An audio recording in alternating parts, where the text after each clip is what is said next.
from long to the mark of the beast. Them a giant Satan's plan. So me ride out to the east, left them bad mind clan.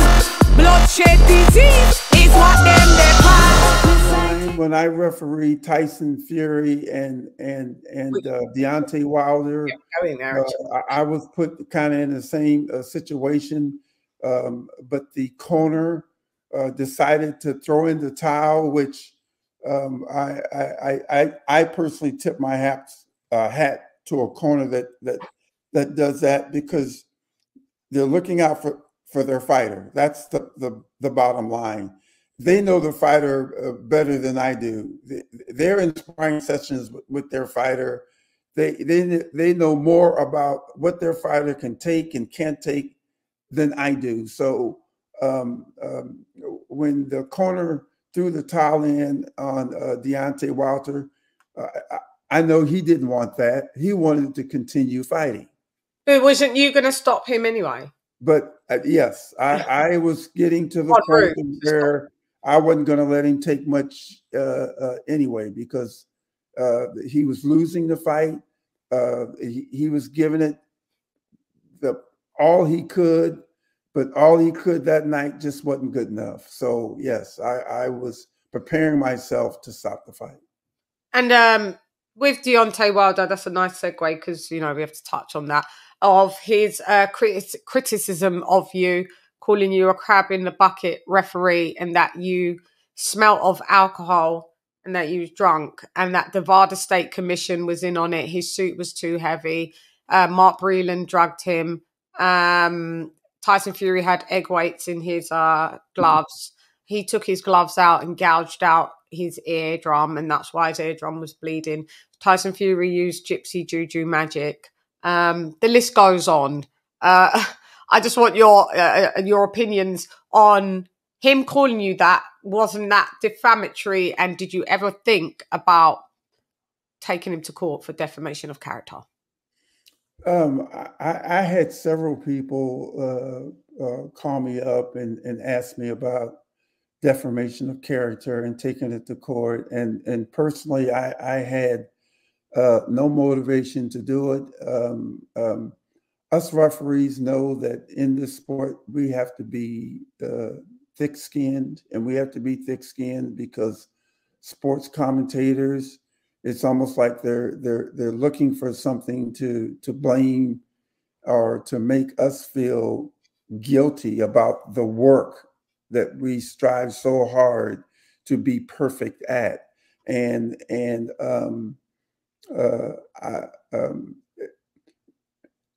especially fighters that are undefeated, it's hard for them to take that first loss. And if there's a way that they can point the finger at someone, they will. I remember when George Foreman lost to Muhammad Ali. George Foreman explained after the fact that he was pulling excuses out of the air as to why he lost to Muhammad Ali. The ropes were loosened. The gloves didn't fit right. I mean, he just started making them up. And when it was all said and done, he knew that he just got beat.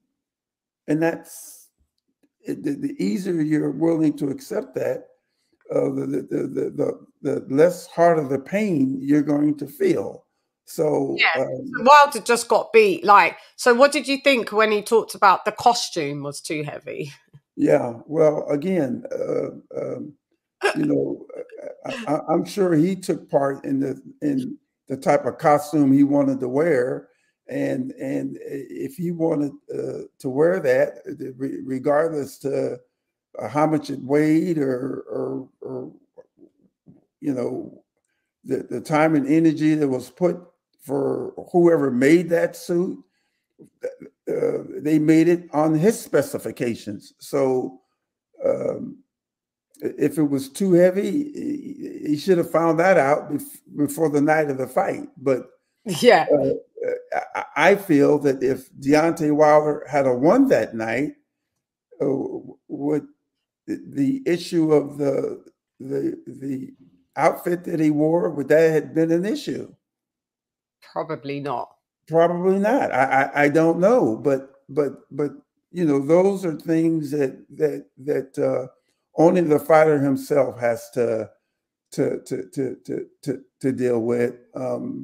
I know that while I was in the ring, I did the best job that you know, God gave me the ability to do, and I got high praise from people that were there, and people that know me, that I did a good job. Yeah. Are you guys tested, referees, for alcohol or any banned substances in your body before a fight whilst you're reffing a fight? Is there any kind of stringent kind of protocol that you guys go through, as do the fighters, or can you turn up drunk? No, we're not tested. There is a code of ethics that we live by. Each year I have to renew my license, and I do have to sign a code of ethics that speaks of not allowing myself to be in sight or around promoters or trainers or fighters, especially prior to a fight. In this code of ethics, we should not be consuming alcohol the night before a fight, yet alone the day of the fight, but the night of the fight. So those type of things, and you know, I follow on a very strict order because of who I am, and for each referee, they have to respect those code of ethics as to who they are, and how they feel about themselves as an official. So what code of ethics are the fighters responsible for? Because if you're going by a code of ethics and then you get somebody like with multiple defamatory statements, and if each of the statements can be upheld in a civil suit, I mean, if the Varda State Commission decided to take Deontay Wilder to court, they would win.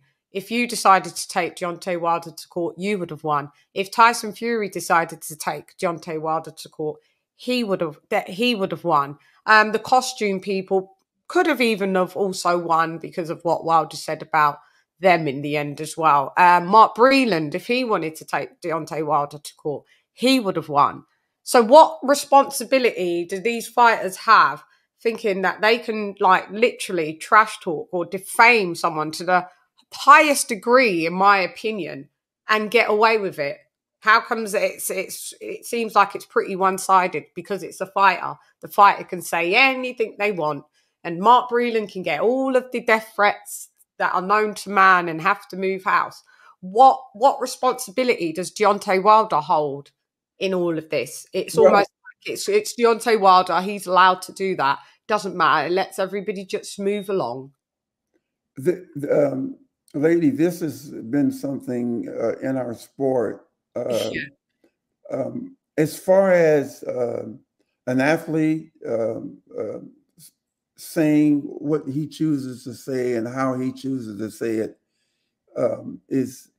that's the individual athlete. And I say that because the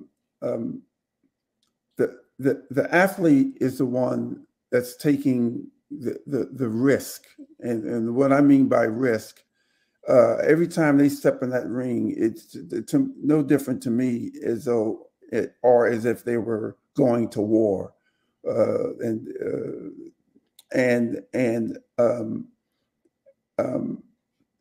There's going to always be some form of displeasures, especially to the loser. Fighters, especially in world title fights, they have to take a urine sample. Right. And if after the fight they can't give a urine sample, they'll send them to the hospital to draw blood, and they're going to be tested. And they're going to be tested for drugs, they're going to be tested for a number of things. That is their responsibility. Anything other than that, what they say, I mean, I've had some sports commentators say some very nasty things about me, and you know, it gets to the point to where, you know, how can you say there are a few sports announcers that like to use the word corrupt? Oh, well, he's corrupt because for whatever reason that particular sports announcer says it, they're doing more harm to the sport than trying to elevate the sport and keep it where it is or try to make it better. And when they say corrupt, they're making it sound like someone is shelling me extra hundreds or thousands of dollars for me to fix the fight. Yeah. I mean, you can take that word corrupt and you can put it in any monotone or any way that could, what fans we do have, turn the fans off because the sports announcer made those comments. So yeah, when fighters make them, if there's anyone that knows the sport, would know that Deontay Wilder was just a bit bitter because of his loss. Mm. He was bitter because of his loss. Yeah. And you can't go any further than that, but know that the things that he said about things that he caused to happen as far as the uniform, but his corner trying to save, help him and save him from not taking the punishment. And then to turn it all around and make it sound like everything that everyone tried to do should be blamed about it because he wanted to go out on his own shield. And I have no problems with a warrior that enters that ring, but the bottom line is that they have to be protected, and that's one of our jobs, is to protect them. I think it takes away from your warriorship, if that's a word, when you, all right, you want to go out on your shield and you were saved. But it takes away from your warriorship when you become a sore loser, in my opinion, and you blame everyone. I mean, just say, I wanted to go out on my shield. I wasn't happy with, the towel being thrown in. Could have left it as that. But once you, enter the ring as a warrior and then you lose as a warrior and then you blame everybody, it kind of makes me look at you look like, oh, you big baby, you. Yeah. That's so it was a bit disappointing. And then also talking about them not like me, some me not like them. Man, I figure set this straight and clarify. Put fire upon a pagan, aim for the cranium. Turn off the news, it's a bag of lies. Worst raised man, wanna informer, bun Babylon and every one of them dirty guys. And if they wanna go around the order, I guarantee somebody's droppy fly. But everything's cool and calm from the ghetto that I come from. No mayhem, politics ain't friendly, war get deadly. Gal over local, we stay fresh. Yes, we rise up a level and show them. Rules are made to get broke, so I broke them. Get ready for the judgment, that's another MP's head back home.